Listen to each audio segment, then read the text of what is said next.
projects sa gobyernong ito. Pilipino rin ho kami. Ang Mindanao ay sakop ho ng Pilipinas. Maraming mga Muslim, halo-halo, tribo, pero Pilipino ho kami. Nagbabayad rin po kami ng tax na mga taga Mindanao. Makinig po kayo mga kababayan ko, mga taga Mindanao nandito sa Maynila. Aba ho, lumabas na po kayo. Samahan niyo po kami dito. Sumigaw po tayo sa karapatan natin.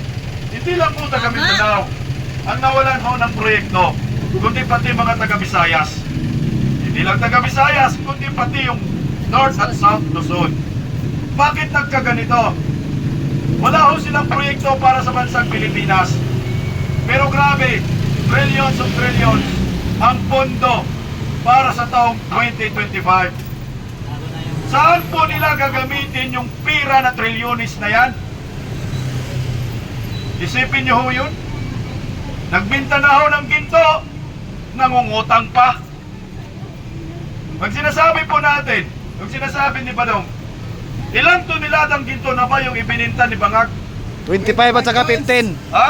25 at saka 15, may hinabol 15 tons. 25 plus 15, so Oh. 40 tons. Ito magaling po yung mga mga marino. Sir, gaano ba kabigat yung 40 tons, sir? Ilang container van ba yun? Container van lang pag-usapan dyan ang 40 tons. 40 tons ilan? At dami na kaya dyan. 6. May ganyan. Okay, mga anim. Sino yan? Oh. Oh. Mga anim mo. Mga anim. Na kasi kung ang isang ano, sir, Kung senador. number 7, Oh. baka si Kuya Bungo yan. O si Idol Robin Padilla ho yan. Idol Robin siguro yan. Kasi sir, kung yung isang container van ay sabihin na lang natin mga 5 to 6 tons. Mga ganun, no? Kabigat. Nagigpit sila. So ibig sabihin, yung Pinalapas na kami ginto kanina eh. na hinakot ni Bangag ay mga 6 na container van. Isipin mo yung 6 ng container van, saan nila pinadaan? Saan nila yun ilalagak? At saan nila yun ibibinta? Kung ibininta, nasaan yung pira na pinagbintahan? Yan ang malaking katanungan. Meron ho bang naghahanap doon sa mga ginto? Wala. Bakit ang mga Duterte ngayon, galit na galit sila? Kasi ang alam mo natin, ang galit lamang sa mga Duterte ay mga adik, mga kriminal at mga dorogista. Wala pa sila. Sila may araw din kayo nagpangag kayo at mga kawatan. Ngayon, isipin nyo, isang abogada gustong ipakulong nila sa koreksyonal. Saan ka nakakita na inosenteng tao, walang kaso, as in, inosente, hindi kriminal, ipapakulong sa kulungan ng mga kriminal? Sino bang kriminal? Hindi ba dapat ang ipakulong ay yung kriminal yung nagtatanong? Sino ba ito? Castro. Si Franz Castro. Siya yung kriminal. Dapat siya yung makatikim ng koreksyonal. Bakit po si Atty. Lopez ho? Yatin lang yun. Barak! Ikaw naman, Barak! Nawagan ka, tol, sa lahat ng maraming Pilipino, tol. Next na magsalita, magaling na political vlogger mula noon hanggang ngayon. Palakpakan po natin si Barak TV! Ayun o. Magandang araw mga kababayan. Nandito na naman kami sa harapan ng Veterans Memorial Hospital. Yung mga nagsasabi sa social media na tara na, eto na kami, kayo na lang ang hinihintay. Alam nyo naman ang problema ng bayan natin. Flood control, PhilHealth, yung patuloy na pamimigay ng mga ayuda. Binaha tayo sa Luzon, ang ayuda doon dinala sa Mindanao. Magkano ang budget natin sa flood control? 500 billion. I-divide natin yan sa loob ng isang taon. 1.4 billion araw-araw. Pero ang inuuna nila ay yung 1.25 milyon ng ating Vice President Inday Sara Duterte. Hindi po makatarungan, mga kababayan. Kasi ang dapat nilang inuunang imbestigahan ay itong mga flood control projects na ito. Maraming issue. May issue ng panunuhol. May issue ng heavy luggage.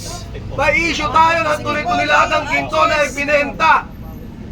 Yung inuna nila na Maharlika Investment Fund, nasa na? Ang bilis-bilis yung aprubahan, pero ngayon, kumita na ba yan? Hindi nararamdaman ng mga Pilipino na tumutubo ang pera na yan o nagagamit natin para makapanghikayat tayo ng mga investor mula sa labas ng bansa. Paano tayo makakahikayat? Laganap na naman ang mga pulburon at ang mga kriminal sa lansangan. Usapang kriminal baka mo? O etong si Franz Castro? Isang abogada, magaling na abogada ang gustong ipakulong, di ba? Na gusto dalhin do sa correctional. Wala naman pong kaso si Atty. Lopez. Kaya po kami nandito. Wala pong kaso, mga kababayan. Hindi kriminal, kriminal lang ang dinadala doon sa Women's Correctional. So si Castro ang dapat dalhin doon. Yes, ma'am. Ito dapat, ang dapat kalagkarin ng mga Pilipino papunta doon. Baliktad na ba ang batas ngayon? Isang kriminal na ang magpapakulong sa isang magiling na abogada. Subalit ako'y nagpapasalamat dahil nandyan ang ating Vice President Inday Sara Duterte na sinamahan. Ganito dapat, mga kababayan, ganito ang leader.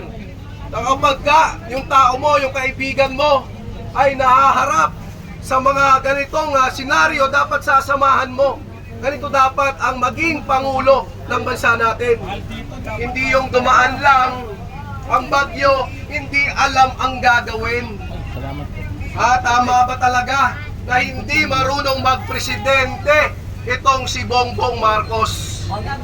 At kung tama itong nabalitaan ko, Bongbong Marcos, lalabas ka na naman ng bansa.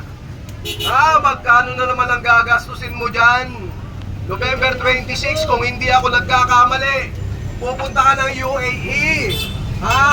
Anong gagawin mo na naman dyan? Makakahikayat ka na kaya ngayon sa mga pagkakataon na ito ng mga investor? O lugi na naman kami sa pamasahe mo at ng team mo papunta dyan. Isip-isip, kapwa ako mga Pilipino. Kung gusto nyo ng pagbabago, abay simulan na natin. Simulan na natin ngayon, huwag nang patagalin. Araw-araw, ilang biyernes kami. Ulitin ko, sinabi ko na ito kagabi. Ilang biyernes, naghihintay kami sa inyo sa EDSA. Hindi kayo dumarating. Huwag natin iasa sa mga kababayan nating OFW dahil busy sila sa ibang bansa. Subalit, sa kabila ng kanilang pagiging busy, ay nakatutok sa ating mga vloggers. Alam na alam kung ano ba talaga ang mga nangyayari sa pamamagitan ng pag-share, pagla-like sa social media. Kayo na malapit lang, magbigay kayo ng konting pagkakataon, ng konting panahon para maipakita nyo ang hinanakit nyo. At ngayon, mamaya makikita natin, meron uling prayer vigil kung lulubin. Marami na namang darating dito. Magsasalita yung mga simpleng mamamayang Pilipino na katulad ko para na sa ganon ay marinig tayo ng gobyerno. Sawang-sawa na, Mr. President, Mr. Tambaloslos. Sawang-sawa na ang mga mamamayang Pilipino. Lumabang kayo ng parehas. Igalang natin ang batas dahil ako, ang batas, ay naniniwala na pantay-pantay para sa mahirap, para sa mayaman. Uli, hanggang dito na lang muna. Ako po si Parak TV, Marlon Ahito, Mangyan ng Mindoro. Proud to be Mangyan, proud to be DDS. Mabuhay po tayo lahat. Magandang hapon.